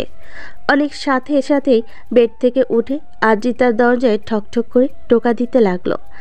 আজিতা কাঁপতে কাঁপতে দরজা খুলে আবারও বেডে শুতে যাবে, তখনই তার হাতে লেগে পাশে থাকা জলের জগটা তার গায়ে পড়ে, আজিতাকে ভিজিয়ে দিল। এদিকে আজিতার যেন শরীরে বিন্দুমাত্র শক্তি অবশিষ্ট নেই, মনে হচ্ছে এখনই ফ্লোরেই পড়ে যাবে সে। অনেক কোনো রকমে আজিতাকে ধরে বেডে শুয়ে দিল। ম্যাডামের শরীর তো রীতিমতো পুড়ে যাচ্ছে, এদিকে ম্যামের জামা কাপড়গুলো অনেকটা ভিজে গেছে। ম্যাডামের এই অবস্থায় অনেক কী করবে কিছুই বুঝে উঠতে পারছে না। এদিকে অনেক চাইনিজদের ভাষাও বুঝে না যে ফার্মেসি থেকে ওষুধ নিয়ে আসবে। ম্যাডামকে বেডে রেখেই অনেক দৌড়ে রিসেপশনিস্টের কাছে গিয়ে তারপর ম্যামের কাছে ফিরে আসলো। রিসেপশনিস্টের দেওয়া ওষুধগুলো খুব কষ্টে ম্যামকে খাওয়াতে সফল হলো অনেক। এই অবস্থায় ম্যাডামকে রেখে যাওয়া ঠিক মনে করলো না অনেক, কিন্তু জ্বর কমার কোনো লক্ষণ নেই। তার নিজের রুমটা লক করে এসে ম্যামের মাথায় জলপট্টি দিতে লাগলো। এদিকে আদিতা জ্বরে থরথর করে কাঁপছে, মাঝে মাঝে অনেকের হাতটি নিয়ে তার বুকের কাছে জড়িয়ে রাখছে। অনেক বারবার খুব সাবধানে তার হাতটি সরিয়ে নিয়ে আসছে। রাতভর ম্যাডামের সেবা করতে করতে অনেক যে কখন ম্যাডামের পাশেই ঘুমিয়ে পড়েছে সেটা সে নিজেও জানে না। অনেকের সেবায় আদ্রিতা এখন অনেকটাই সুস্থ। কোনো রকমে চোখটা মেলে হাতে মোবাইলটা নিয়ে ঘড়ির দিকে তাকিয়ে দেখল সকাল হয়ে গেছে। তড়িঘড়ি করে শোয়া থেকে উঠতে যাবে, তখনই খেয়াল করলো তার পেটের উপরে একটি হাত তাকে শক্ত করে জড়িয়ে ধরে আছে। ঠিক তার ডান পাশে অনেক নাক ডেকে ঘুমাচ্ছে। আদ্রিতা তখন কাল রাতের ঘটনা মনে করার চেষ্টা করলো। কাল রাতে তার খুব জ্বর ছিল এবং রাতে অনেকের ডাকে দরজা খুলেছিল। এর চেয়ে বেশি কিছু আর মনে করতে পারছে না। আদ্রিতা অনেকের হাতটা আস্তে করে তার পেট থেকে সরিয়ে বিছানা থেকে উঠে ওয়াশরুমে গেল। ওয়াশরুমের আয়নায় নিজেকে দেখে আদ্রিতা যেন 1000 ভোল্টের একটা শক খেল। সে কাল রাতে যে পোশাক পরা ছিল এখন তার গায়ে সেটি নেই। এমনকি তার অন্তর্বাসগুলো তার দেহ থেকে খুলে ফেলা হয়েছে। নিজের অজান্তে চোখ দিয়ে জল গড়িয়ে পড়ছে আর মাথায় ভিতর অনেককে নিয়ে খুব বাজে বাজে চিন্তা আসতে লাগলো তার। ওয়াশরুম থেকে বের হয়ে অনেককে ধাক্কা মেরে ঘুম থেকে উঠে প্রশ্ন করতে লাগলো, কাল রাতে আমার রুমে কে এসেছিল? অনেক ঘুমো ঘুমো চোখে পড়ল। ম্যাম, আর একটু ঘুমিয়ে নেই। আগে আমার প্রশ্নের উত্তর দিন। আমি একাই ছিলাম ম্যাডাম। আদ্রিতা আটকে উঠে। তাহলে আমার পোশাক কে পরিবর্তন করেছে? অনেক ঘুম থেকে উঠে বসে। আদ্রিতার দিকে একটু রহস্যময় হাসি নিয়ে। আমি ছাড়া কে আর খেয়াল রাখবে আপনার? অনেকের রহস্যজনক কথায় বার্তায় আদ্রিতার চোখ মুখ দিয়ে যেন আগুন বের হতে লাগলো। আদ্রিতা যা বোঝার সে বুঝে নিল। তারপর ঠাস ঠাস করে অনেকের দুগাল লাল করে দিয়ে, আপনাকে খুব ভদ্র মানুষ ভেবেছিলাম আমি, কিন্তু বুঝতে পারিনি আপনার এই সুন্দর চেহারার মাঝেও একটা কুৎসিত চরিত্র আছে। ম্যাডাম শোনেন, আপনি আর একটা কথা বলবেন না। আপনার মুখে ওই ম্যাডামটা আর শুনতে চাই না আমি। আসলে ভুলটা আমারই ছিল আপনাকে বিশ্বাস করে, যার জন্য আমাকে এক পুরুষরূপী জানোয়ারের কাছে কলঙ্কিত হতে হলো। এই মুহূর্তে আপনি আমার চোখের সামনে থেকে চলে যান। আমি আপনার মুখ আর দেখতে চাই না। আপনি আজই দেশে ফিরে যাবেন, আর দেশে গিয়ে রিজাইন লেটার লিখতে ভুলবেন না। অনেকের অনেক কিছুই বলা ছিল আদ্রিতাকে, তবে কথাগুলো সব ভিতরে আটকে রইল। শুধু চোখ দিয়ে অশ্রু জল গড়িয়ে পড়ছিল। অনেক মাথা নিচু করে চোখের জল মুছতে মুছতে আদ্রিতার রুম থেকে বের হয়ে গেল। এদিকে আদ্রিতার বিছানায় বসে অঝরে কাঁদতে লাগলো। আজ সারাটা দিন রুম থেকে তেমন একটা বের হয়নি আদ্রিতা। শুধু খাবারের সময় খেয়ে এসেছে। অনেকেরও কোনো খোঁজ নেয়নি আজ, আর অনেকও তার রুমে আসেনি। হঠাৎ আদ্রিতার রুমে ঠকঠক শব্দ হলো। আদ্রিতা নিজে নিজেই বলতে লাগলো, এসেছে জানোয়ারটা, আমার সর্বনাশ করে এখন হয়তো সান্ত্বনা দিতে এসেছে। আদ্রিতা রাগি রাগি ভাব নিয়ে দরজা খুলে দিল। তখনই এক মেয়ে রিসেপশনিস্ট তার রুমে এসে গত রাতের আদ্রিতার ব্যবহার করা ড্রেসগুলো টেবিলের উপর রেখে তার শরীর এখন কেমন আছে জানতে চাইল। রিসেপশনিস্ট কাল রাতের সমস্ত ঘটনা আদ্রিতাকে খুলে বলল। ম্যাম, কাল রাতে জ্বরে যখন আপনার খুব খারাপ অবস্থা, অনেক স্যার আমাকে ডেকে নিয়ে এসে আপনার কাপড় চেঞ্জ করিয়েছে। অনেক স্যার তখন আর একজনকে সাথে নিয়ে আপনার জন্য ঔষধ আনতে গিয়েছিলেন। রিসেপশনিস্টের কথা শুনে আদ্রিতার চোখের কোণে আবারও জল জমতে শুরু করলো। তারপর রুম থেকে বের হয়ে অনেকের রুমের দিকে ছুটল, কিন্তু অনেকের রুমের দরজা বাইরে থেকে লক করা দেখে আদ্রিতা রিসেপশনে গিয়ে অনেকের খবর জানতে চাইল। ম্যাম, অনেক স্যার তো অনেক আগেই চেক আউট করে চলে গেছেন। এই প্রথম অনেকের জন্য খুব কষ্ট হচ্ছে তার। অশ্রুমাখা চোখ নিয়ে সারাদিন অনেককে নিয়ে ভেবে কাটালো বাকি সময়টুকু। অনেক ছাড়া আদ্রিতার যেন কোনো কিছুই আর ভালো লাগছে না। আজ মনে হচ্ছে অনেক তার জীবনে শুধু একজন কলিগ বা বন্ধু নয়, তার চেয়ে বেশি কিছু ছিল। পরের দিন আদ্রিতাও দেশে ফিরে এলেন। বিনা দোষে ম্যাডামের কাছে অনেক আজ অপরাধী হয়ে অনেক নিজেকে যতই শান্ত রাখার চেষ্টা করছে, কিন্তু কোনো কিছুতেই তার মন শান্ত হচ্ছে না। তার চোখ দুটি যেন বিনা মেঘেই বৃষ্টিপাত করছে। এদিকে অনিকের মা ছেলের এমন শান্ত স্বভাব দেখে মনে মনে সেও চিন্তিত, কারণ অনিক কখনোই এমন চুপচাপ থাকার পাত্র নয়। অনেক আজ অফিসে এসেছে তার রিজাইন লেটারটা জমা দিতে। অফিসটা আজ একদমই ফাঁকা ফাঁকা লাগছে, তেমন কোনো স্টাফও চোখে পড়ছে না। অনেক শেষবারের মতো তার ডেস্কে গিয়ে বসলো। কিছুক্ষণ পর অফিস পিয়ন এসে চা দিয়ে গেল। আজ অফিস এমন ফাঁকা কেন? স্যার আপনি জানেন না, আমাদের জিএম স্যার স্ট্রোক করেছে, এখন হাসপাতালে আছে।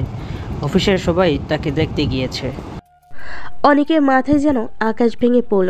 যে মানুষটা তাকে চাকরি দিয়েছে, নিজের ছেলের মতো তাকে ভালোবেসেছে, আর সেই মানুষটি হসপিটালে মৃত্যুর সাথে লড়ছে। আর ও কিনা তার খবর না নিয়ে নিজের কষ্টে ঘরে কোণে বসে আছে।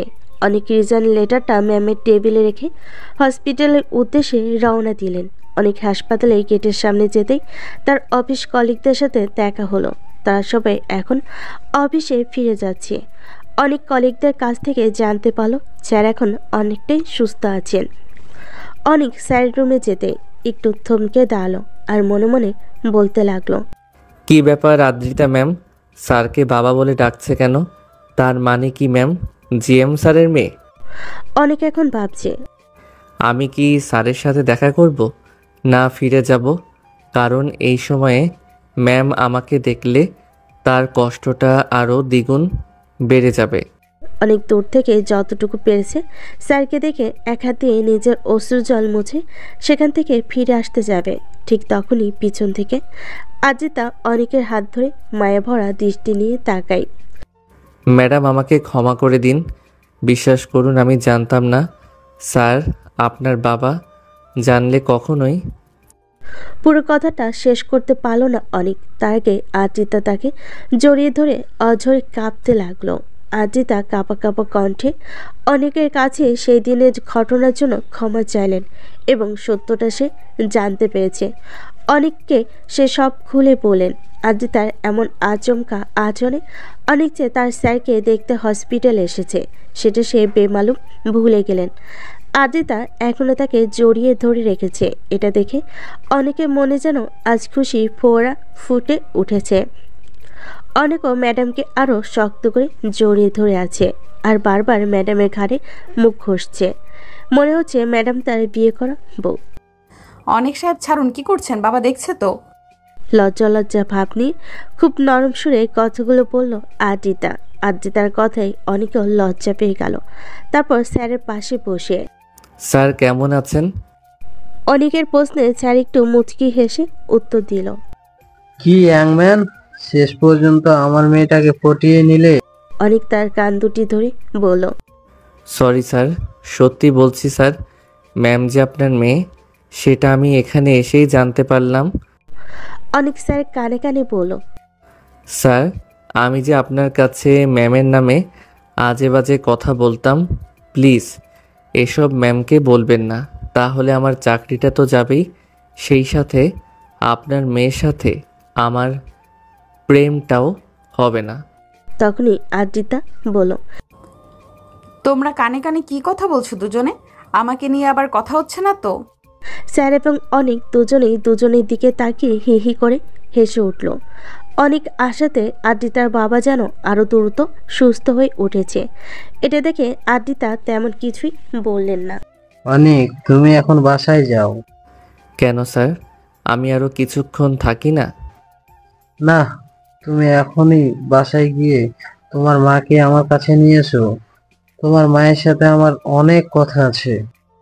স্যার কি মাকে আমার আর ম্যামের বিয়ের ব্যাপারে কথা বলবেন নাকি? ঠিক আছে স্যার, আমি মাকে নিয়ে আসছি। কথাটা ভেবেই অনেকের মনে লাড্ডু ফুটে যায়। অনেক বাসায় গিয়ে মায়ের খোঁজ করতে লাগলো। তারপর মাকে নিয়ে আবার হসপিটালে গেল। অনেক স্যারের সাথে তার মায়ের পরিচয় করিয়ে দিল। আদ্রিতা, অনেক, তোমরা দুজনেই আমার পাশে বসো। আজ আমি তোমাদের কিছু বলতে চাই। ভাবি, অনেকের বাবার মুখে কখনো নিখিল নামের কারো কথা শুনেছিলেন আপনি? হ্যাঁ, ওর বাবার মুখে এই নামটা আমি অনেকবার শুনেছি। ওর বাবা আমাকে সব কিছুই বলেছিলেন। তারা দুজন নাকি খুব ভালো বন্ধু ছিলেন। শুনেছি অনেকের বাবা জমি বিক্রি করে তাকে ডিগ্রির জন্য বিদেশে পাঠিয়েছিলেন। অনেকের বাবাকে সেই কথা দিয়েছিলেন দেশে ফিরে দুজন আবার একই সাথে থাকবে। ভাবি, আমি সেই হতভাগা নিখিল। আমি দেশে ঠিকই এসেছি, কিন্তু বড্ড দেরি করে ফেলেছি। তাই তো আমার বন্ধুটাকে আর জীবিত দেখতে পাইনি। ভাবি, আমি আপনাদের খোঁজে আপনাদের গ্রামের বাড়িও গিয়েছিলাম। সেখান থেকে জানতে পারি আমার বন্ধু আর বেঁচে নেই। গ্রামে কেউ আপনাদের ঠিকানা বলতে পারেনি। আর আপনার সাথে আমার একবারই দেখা হয়েছিল, তবে কথা হয়নি। তখন আমাদের বিয়ের কথা চলতেছিল। সেই মুহূর্তে আমি বিদেশ চলে যাই। দেশে এসে অনেক খুঁজেছি আপনাদের। তারপর একদিন অনেকের সাথে দেখা। অনেকের ফাইল দেখে চিনতে পারি অনেক আমারই বন্ধু ছেলে। তার জন্যই অনেককে চাকরি দিয়েছিলাম তখন। ভাবি, আমি এই শহরের একটা ছোট্ট বাড়ি তৈরি করেছি, তবে এখনো সে বাড়িতে উঠিনি। ইচ্ছে ছিল আমার বন্ধু ও আমি থাকবো, কিন্তু আল্লাহ আমাকে একা করে দিয়ে বন্ধুকে নিয়ে চলে গেল। এদিকে আমার শারীরিক অবস্থাও তেমন ভালো যাচ্ছে না। তাই আমরা সবাই যদি একই বাসায় বসবাস করি, তাহলে হয়তো কিছুটা হলেও আমার বন্ধুর কথা রাখতে পেরে আমি মরেও শান্তি পাবো, আর আমার মেয়েটাও একটা নতুন পরিবার পাবে। একথা বলে মেয়েকে জড়িয়ে নিখিলবাবু কেঁদে উঠলেন। তাদের বাবা মেয়ের কান্না দেখে মা ছেলের চোখ দুটো জলে ভিজে গেল। রহিমা বেগম কোনো মতে হাত দিয়ে চোখের জল মুছতে মুছতে, ঠিক আছে ভাই সাহেব, আপনি যা বলবেন ঠিক তাই হবে, কিন্তু তার আগে তো আপনাকে সুস্থ হতে হবে। ভাবি, আমার মেয়ে আর অনেক আমার পাশে থাকলে আমি এমনিতেই সুস্থ হয়ে উঠবো। এদিকে অনেক মনে মনে বলতে লাগলো, যা বাবা, চাইলাম কি আর হলো কি। ভেবেছিলাম স্যার ম্যামকে বিয়ে দিয়ে আমার হাতে তুলে দিবে, তা না করে যাক, একদিকে ভালোই হয়েছে। এখন ম্যামের আরও কাছাকাছি আসতে পারবো। ঠিক তখনই নিখিলবাবু আবারও বলে উঠলেন, ভাবি, আমার আরো একটা ইচ্ছে আছে। জি ভাই সাহেব, বলুন, আর কি ইচ্ছে আছে আপনার? অনেক আর আদ্রিতা যদি রাজি থাকে, আমি ওদের দুজনের বিয়ে দিতে চাই, তবে অবশ্যই তাদের দুজনের সম্মতি নিয়ে। ভাই সাহেব, এসব বিষয়ে এখন কথা না বলাই ভালো। এখনকার ছেলে মেয়েদের মন বোঝা কঠিন। তাই আমি বলছিলাম কি, আপাতত আমরা সবাই মিলে একসাথেই থাকি, তারপর ওরা যা চায় তখন না হয় ওদের 4 হাত এক করে দিব। একদম ঠিক বলেছেন ভাবি। অনেক মার দিকে একটু অভিমানী নিয়ে তাকিয়ে মনে মনে বলতে লাগলো, দিল আমার স্বপ্নে জল ঢেলে। এখন আর কি, যে করেই হোক ম্যামকে পটাতেই হবে, না হলে এই জন্মে আর ম্যামকে বিয়ে করা হবে না। বেশ অল্প কয়েকদিনে নিখিলবাবু এখন অনেকটাই সুস্থ হয়ে উঠেছেন। আজকে তাকে বাড়ি নিয়ে যাবে আদ্রিতা। ডাক্তার সাহেব আদ্রিতাকে কিছু ওষুধ লিখে দিল, আর সবসময় তাকে টেনশন মুক্ত রাখতে বলা হলো। আদ্রিতা আর অনেক দুজনে নিখিলবাবুকে হসপিটাল থেকে বিদায় নিল। এদিকে অনেকের মা নতুন বাড়িতে উঠে দুজন কাজের লোক নিয়ে সব কিছু গুছিয়ে নিচ্ছেন। কিছুক্ষণের ভিতর নিখিল বাবুকে নিয়ে আদ্রিতা আর অনেকও নতুন বাড়িতে ফিরে এলো। এই কয়েকদিন হসপিটালে দুজনের শরীরের উপরে খুবই ধকল গেছে, তাই দুজনেই রুমে গিয়ে একটু ঘুমিয়ে নিলেন। রাতে সবাই একসাথে ডিনার শেষ করলো। ম্যাম চলুন না, ছাদে যাই। এত রাতে ছাদে গিয়ে কি করব? কি আর করব, ছাদে গিয়ে চাঁদের বিয়ে দেখব। অনেক আদ্রিতার দিকে আর চোখে তাকিয়ে, আমার কপালে তো আর বিয়ে নেই। আহারে, বেচারার কপালটাই খারাপ। আচ্ছা, বিয়েতে কি এমন মজা আছে যে বিয়ে করার জন্য এত ব্যস্ত হয়ে উঠেছেন? অনেক আদ্রিতার কানের কাছে মুখ নিয়ে, ম্যাডাম, বিয়েতে প্রেম আছে, প্রেম, আর সেই প্রেম শুরু হয় বাসর রাত থেকে। বাসর রাতের কথা শুনে আদ্রিতা একটু লজ্জিত হয়ে, অসভ্য, আপনার মুখে কিছুই আটকায় না। চলুন ছাদে যাই, আপনার চাঁদের বিয়ে দেখে আসি। অনেক আদ্রিতার গা ঘেঁষে দাঁড়িয়ে বলতে লাগলো, ওই যে দেখছেন আকাশ ভরা তারা, এরা হচ্ছে সবাই বরযাত্রী। আর চাঁদের ভিতরে যে ঘুমটা দিয়ে বসে আছে সে হচ্ছে চাঁদের বউ। বাহ, আপনি তো ভালোই বললেন। এমন করে কখনো ভাবিনি তো। সত্যি অনেক সাহেব, আপনি মানুষটা অসাধারণ। অনেক একটা দীর্ঘশ্বাস ফেলে বলতে লাগলো, অসাধারণ আর হতে পারলাম কই? এখনো আপনাকেই পটাতে পারলাম না।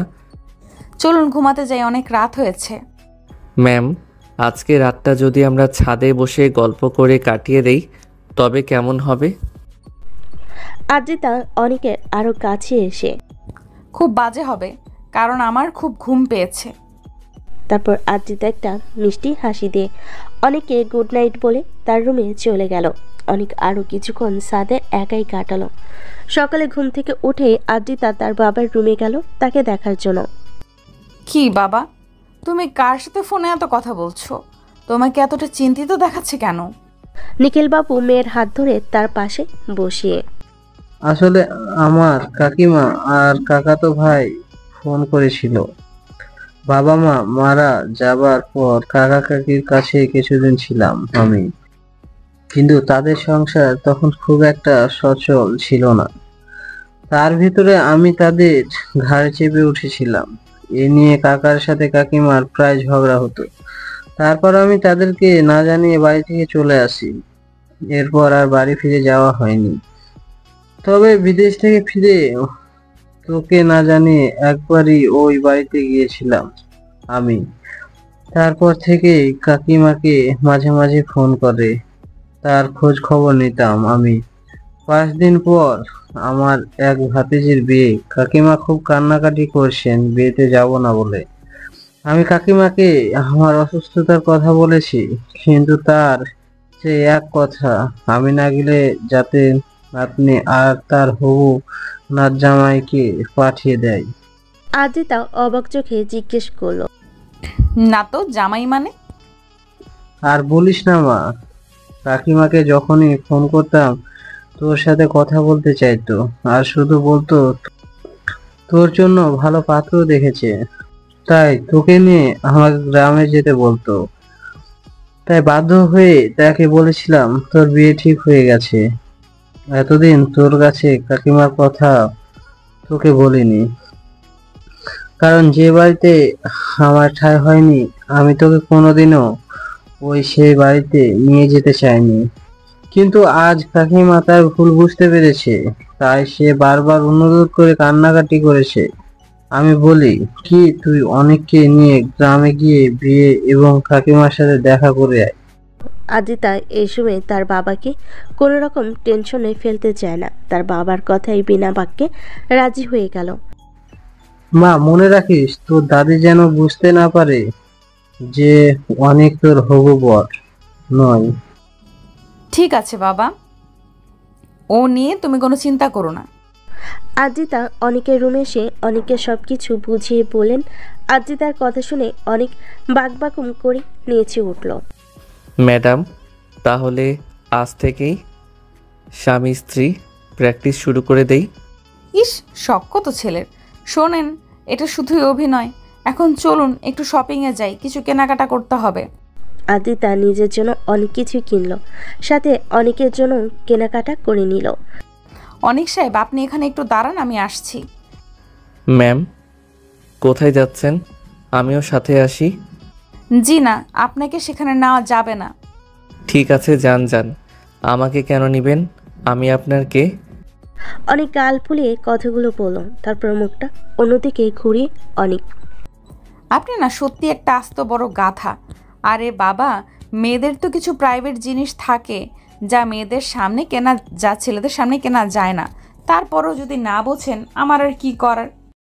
অনেক ততক্ষণে ভালো করেই বুঝে গেছে আদ্রিতা কেন তাকে নিতে চাচ্ছে না, তাই তো দুষ্টামি চলে।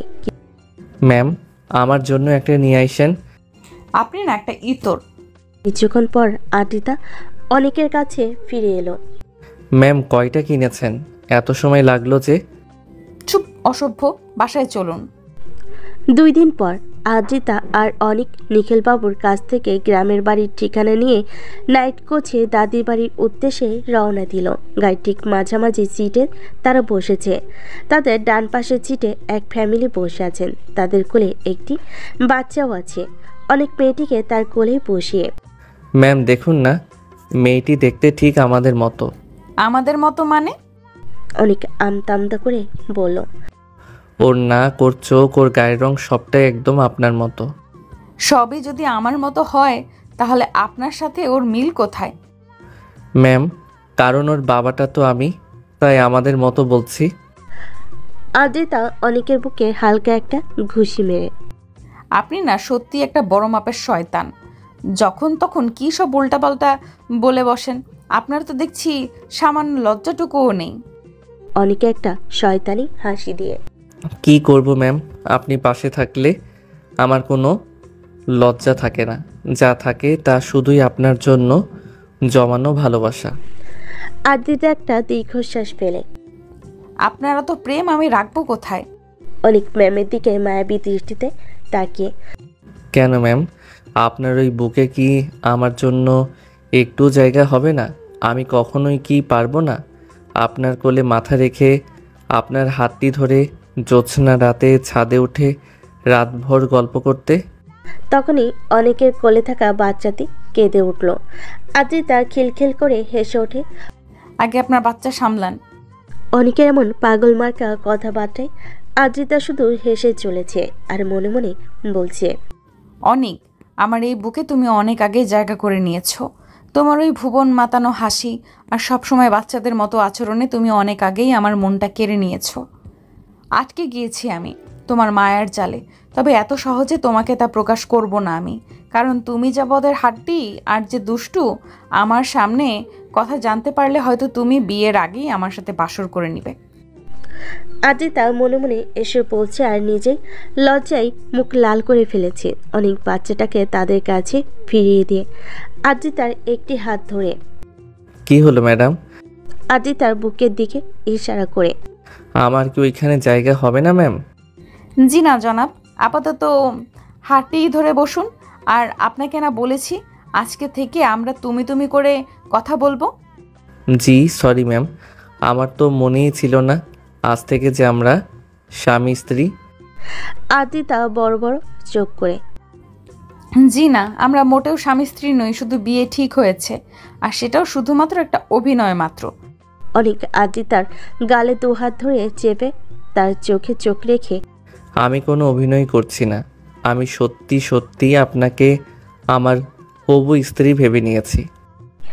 আদ্রিতা মুখ ভেঙছে, আপনি বসে বসে স্বপ্ন দেখতে থাকুন, আমি এখন ঘুমাবো। এটা স্বপ্ন না, বাস্তব। আমি ঠিকই আপনাকে বিয়ে করে একদিন প্রমাণ করে দিব আমি কিছু বুঝি না মনে করেছেন। আপনার চোখ দেখলেই বুঝতে পারি। শুধু আমি নই, আপনিও আমাকে অনেক ভালোবাসেন। অনেকের অভিমান মাখানো কথায় আদ্রিতা একটু থতমত খেয়ে গেল। আমতা করে, অনেক বকবক করেছেন, আমাকে এবার ঘুমাতে দিন আর নিজেও ঘুমান। রাতভর গাড়ি চলল তার আপন গতিতে। তারপর শেষে স্টপে এসে গাড়ি পার্কিং করলো অনেক। কোনো রকমে চোখ মেলে তাকিয়ে দেখলো বাসের সব যাত্রী একে একে বাস থেকে নেমে যাচ্ছে। এদিকে আদ্রিতা অনেকের কোমরে একটা হাত দিয়ে জড়িয়ে তার ঘাড়ে মাথা দিয়ে ঘুমিয়ে আছে। অনেক আদ্রিতার মুখে একটা ফু দিয়ে, এই যে মহারানী, আর কত ঘুমাবে? নামতে হবে তো। আদ্রিতা অনেকের ঘাড়ে মাথা রেখে আমতা করে বলে, এত তাড়াতাড়ি চলে এসেছি?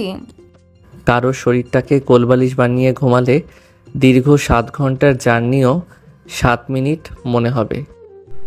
অনেকের কথাই আদ্রিতা লজ্জা পেয়ে সাথে সাথেই অনেকের কাছ থেকে নিজেকে আলাদা করে নিল। তারপর তাদের ব্যাগগুলো নিয়ে গাড়ি থেকে নেমে একটা টমটমে উঠে ঠাম্মির বাড়ি গিয়ে পৌঁছালো। গ্রামের পরিবেশ দুজনের কাছে নতুন, যদিও অনেক ছোট থাকতে গ্রামে কিছুদিন ছিল। অল্প কিছুক্ষণের মধ্যে অনেক আর আদ্রিতা বাড়ির সকলে মন জয় করে নিল। তবে বাড়ির ছোট মেয়ে মিতু আর সাথে তারা দুজনেই অনেকে ভক্ত হয়ে উঠল। সারাদিন তারা খুনসুটি করে কাটিয়ে দিল। বিয়ে বাড়িতে আত্মীয় স্বজনে ভরে আছে, যে যেখানে পারছেন সেখানেই ঘুমিয়ে পড়েছে। আদ্রিতা মৃত আর সাথে সাথে ঘুমাবে। সমস্যাটা হচ্ছে অনিককে নিয়ে, কারণ আদ্রিতা চায় না অনিককে একা ছাড়তে, তাই দাদিকে বলে অনিককে তার সাথে ঘুমানোর অনুমতি নিল। বিয়ের আগেই জামাই ছাড়া ঘুম আসে না, বিয়ের পর যে আমার নাচ জামাইকে কি করবি? দাদি ভালো হচ্ছে না কিন্তু। একটু লজ্জিত হয়ে কথাটা বলল আদ্রিতা। তারপর অনিককে নিয়ে থাকার ঘরে ঢুকলো। সেখানে ঋতু আর সাথী আগে থেকেই ছিল। শুধু সাথে না, আমি তোমাদের মাঝে ঘুমাবো। তারপর 2 শালিকার উপর 2টা ঠ্যাং তুলে দিয়ে আরামে ঘুমাবো। আর আমার বউ আমার মাথায় হাত বুলিয়ে দিবে। দিচ্ছি তোমার মাথায় হাত বুলিয়ে। চুপচাপ ভদ্র ছেলের মতো আমার পেছনে শুয়ে পড়ো। অনেক আদ্রিতার চোখে মুখে রাগী ভাব দেখে গেল, কিন্তু তার কারণ বুঝতে পারল না। চুপচাপ আদ্রিতার গা ঘেঁষে শুয়ে পড়ল। গ্রামে এসে আদ্রিতার একটুও ভালো লাগছে না, কারণ সারাদিন অন্য মেয়েরা অনেকের পিছনে ঘুরঘুর করছে, আর অনেকেও 32 পাটি দাঁত বের করে তাদের সাথে দিব্যি কথায় মেতে উঠছে, যা দেখে আদ্রিতার গা জ্বলে যাচ্ছে। আদ্রিতা চায় না তাকে ছাড়া অনেক অন্য কোনো মেয়েদের সাথে কথা বলুক, শুধু সাথী আর মৃত্যু ছাড়া, কারণ তারা এখনো খুবই ছোট। আদ্রিতা ফিস ফিস করে বলে, এই কি করছো তুমি? কেন? আমার হবু বউকে জড়িয়ে ধরে আছি। এই ফাজিল ছাড়ো বলছে, আমার শ্বশুরি লাগছে। অনেক আদ্রিতার কানের সাথে মুখ লাগিয়ে, লাগুক সুরসুরি, কিন্তু আমি আমার হবু বউকে সারা রাত এভাবেই জড়িয়ে ধরে ঘুমাবো। অনেকের এমন আচরণে তার খুব ভালো লাগছে।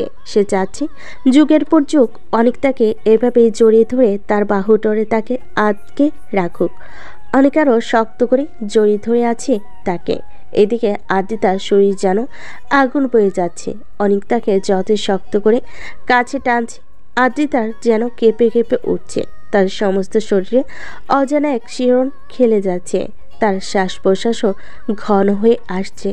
খুব কষ্টে নিজেকে কন্ট্রোল করে মায়াভরা কণ্ঠে, প্লিজ অনেক, আমাকে ছেড়ে দাও। তাহলে বলো আমাকে ভালোবাসো। আদ্রিতা মাথাটা ঘুরিয়ে অনেকের কানের কাছে মুখ এনে ফিস ফিস করে, জানি না, যা। খুব আদরে কণ্ঠে কথাগুলো বলল আদ্রিতা। অনেক বুঝতে পারল এটাই তার সম্মতির লক্ষণ। অনেক ভালো করে জানে মেয়েদের বুক ফাটে, কিন্তু মুখ ফাটে না। আর আদ্রিতা ম্যাম কখনোই মুখ ফুটে তাকে ভালোবাসি কথাটা বলবে না। আদ্রিতা ঘুমো ঘুমো চোখ নিয়ে অনেকের মাথায় হাত বুলিয়ে দিতে দিতে, এই অনেক উঠবে না। অনেক আদ্রিতার পায়ের উপরে পা তুলে দিয়ে মাথাটা আদ্রিতার বুকের উপর রাখলো। তারপর হাতটা কোমরের কাছে নিয়ে আদ্রিতাকে আরও কাছে টেনে, আর একটু ঘুমাই। প্লিজ লক্ষ্মী ছেলে, এখন এরকম করে না। তাহলে বলো আমাকে তুমি ভালোবাসো। আদ্রিতা অনেকের একটা জোরে ধাক্কা মেরে, থাকো তুমি একা একা শুয়ে, আমি গেলাম। বিয়ের বাড়িতে খুব আনন্দে দিন কাটলো তাদের। তারপর সবাইকে বিদায় জানিয়ে তারা চলে এলো। আদ্রিতা বাসে ফিরে বাবার কাছে গ্রামের সব কিছু খুলে পড়ল। দাদি তাকে আবার যেতে বলেছে এবং অনেক কিছু পাঠিয়ে দিয়েছে, তবে অনিকা তার প্রেমের ঘটনাটা বলল না। অনেক দিন পর রাতে সবাই একসাথে ডিনার করলো। তারপর যে যার রুমে চলে গেল। অনেক তার রুম থেকে ফ্রেশ হয়ে এসে আদ্রিতার রুমে গেল। আদ্রিতা এখন ওয়াশরুমে দরজা খুলে আদ্রিতার চোখ পড়ল অনেকের দিকে। অনেক হা করে আদ্রিতার দিকে তাকিয়ে আছে। আদ্রিতা একটা চিৎকার দিয়ে আবারও ওয়াশরুমের দরজা আটকে দিল, কারণ আদ্রিতার শরীরে তখন শুধুমাত্র একটা ছোট তোয়ালে জড়িয়ে রেখেছিল। তারপর হালকা দরজা ফাঁকা করে, অনেক, আমার ড্রেসগুলো একটু দাও না। আর একটু দেখি না। অনেক একটু দুষ্টু হাসি দিয়ে কথাটা বলল। আদ্রিতা লজ্জা পেয়ে, যাও সভ্য, প্লিজ তাড়াতাড়ি দাও, ঠান্ডা লেগে যাবে তো। তাহলে বলো তুমি আমায় ভালোবাসো। তুমি না আসলে একটা গাধা, সব কথা কি মুখে বলতে হয়? কিছু কথা বুঝে নিতে হয়। তারপর নিজে এসে তার ড্রেসগুলো নিয়ে আবারও ওয়াশরুমে চলে গেল। আদ্রিতা ওয়াশরুম থেকে ফিরে এসে, কি ব্যাপার, তুমি এখনো যাওনি কেন? আজ আমি তোমার সাথেই ঘুমাবো। জি না, আপনি আপনার রুমে গিয়ে ঘুমান, আসুন। যতক্ষণ না তোমার মুখে ভালোবাসি কথা না শুনবো আমি এখানেই থাকবো। আদ্রিতা অনেকের কোলে মাথা রেখে, ঠিক আছে, তাহলে আমার মাথাটা একটু টিপে দাও। অনেক আদ্রিতার মাথাটা খুব সুন্দর করে ম্যাসেজ করে দিতে লাগলো আর আদ্রিতার মুখের দিকে অবাক নয়নে তাকিয়ে রইল। তারপর আদ্রিতার কপালে আলতো করে একটা ভালোবাসার চুমু এঁকে দিল। আদ্রিতা অনিকের চুমু খেয়ে ধরফর করে অনিকের কোল থেকে উঠে তাকে মারার জন্য হাত বাড়ালো। অনিক তখন দৌড়ে দরজা খুলতে যাবে, তখনই দরজায় আঘাত লেগে তার মাথায় হাত দিয়ে ফ্লোরে বসে পড়েন। আদ্রিতা অনিকের মাথা থেকে হাত সরিয়ে ব্যথার জায়গাটা ভালো করে দেখে নিল। অনিকের মাথার একপাশে ফুলে উঠেছে। আদ্রিতা ফ্রিজ থেকে বরফ নিয়ে এসে অনিকের মাথায় ধরল। অনিক মাথার যন্ত্রণায় কখন যে আদ্রিতার বুকে মাথা রেখে জড়িয়ে ধরে আছে সেটি তার খেয়ালই ছিল না। এদিকে আদ্রিতা অনিককে বুকে জড়িয়ে তার গালে হালকা করে চুমু দিচ্ছে আর খুব আস্তে করে।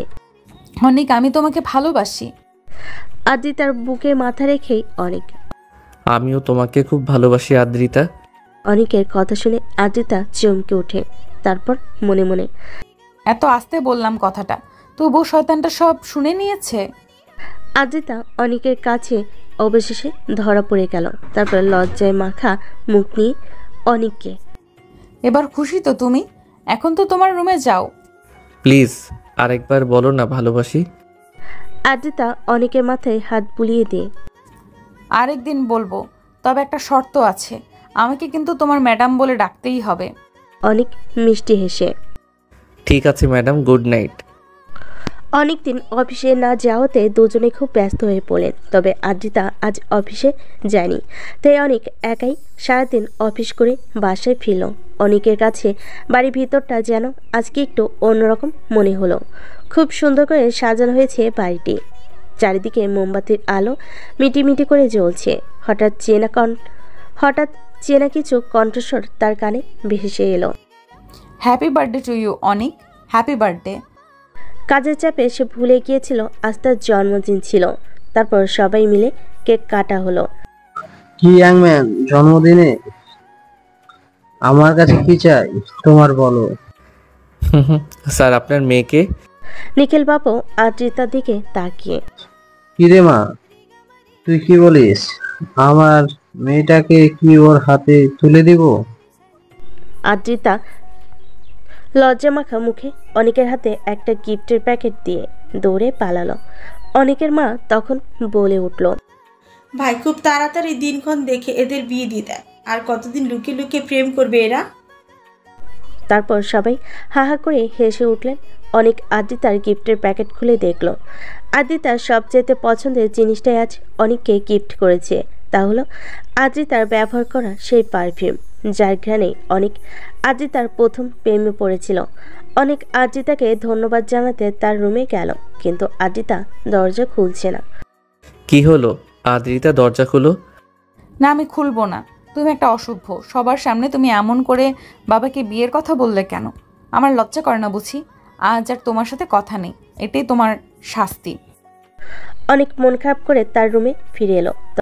ভাবছি আজকে রাতটা ছাদে গিয়ে কাটাবো। দজ্জাল ম্যাডামটা আমার মুডটাই নষ্ট করে দিল। তখনই অনিকের ফোনে একটা মেসেজ বেজে উঠল। অনেক, তোমার কি মনে আছে তোমাকে নিয়ে আমার প্রথম শপিংয়ের কথা? অনেক একটু অবাক হয়ে, আছে। তুমি আমায় একটা শাড়ি কিনে দিয়েছিলে। কিন্তু তুমি তো বলেছিলে তুমি শাড়ি পরো না। তারপর তুমি কি বলেছিলে মনে আছে? বলেছিলাম আমি নিজ হাতে তোমাকে শাড়ি পরিয়ে দিব। আমি তোমার জন্য দরজা খুলে রেখেছি। সত্যি বলছো? আমি আসবো। একটা শর্ত আছে। আমি সব শর্ত মেনে নিব। তুমি কোনো দুষ্টুমি করবে না, চুপচাপ নিজের কাজ করবে। ঠিক আছে, আমি রাজি। এসো। অনেক খুশিতে নাচতে নাচতে আদ্রিতার রুমে গেল। আদ্রিতা যে এমন একটা কাজ করবে তা সে কখনোই কল্পনা করতে পারেনি।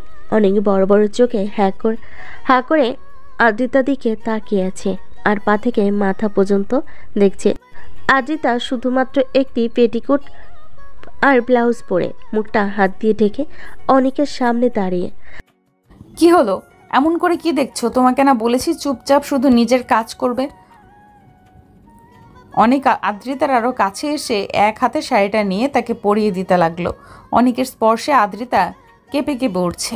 শাড়ি পরিয়ে আদ্রিতাকে আয়নার সামনে দাঁড় করিয়ে চোখ খুলতেই আদ্রিতা লজ্জা মিশ্রিত চোখে আয়নায় নিজেকে দেখে নিল।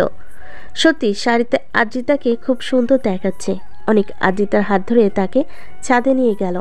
ছাদের এক কোণে আদ্রিতা বসে আছে। অনেক আদ্রিতার কোলে মাথা রাখলো। আদ্রিতার একটি হাত অনেকের বুকের উপর রেখে অন্য হাত দিয়ে মাথার চুলগুলো হাতাচ্ছে। অনেক মাঝে মাঝে তার বুক থেকে আদ্রিতার হাতটি তার মুখের সামনে নিয়ে ছোট ছোট চুমু দিতে লাগলো। আদ্রিতারও এখন অনেকটাই লজ্জা কমে গেছে। সেও অনেকের কপালে আলতো করে চুমু এঁকে দিচ্ছে।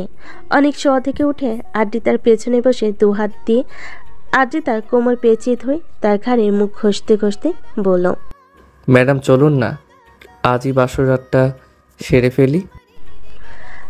আদ্রিতা অনেকের হাতের উপর তার হাত রেখে আরো শক্ত করে অনেকের বাহু বন্ধনে আবদ্ধ হলো। তারপর অনেকের গালে চুমু দিয়ে, জি না, ওটা বিয়ের পরেই হবে।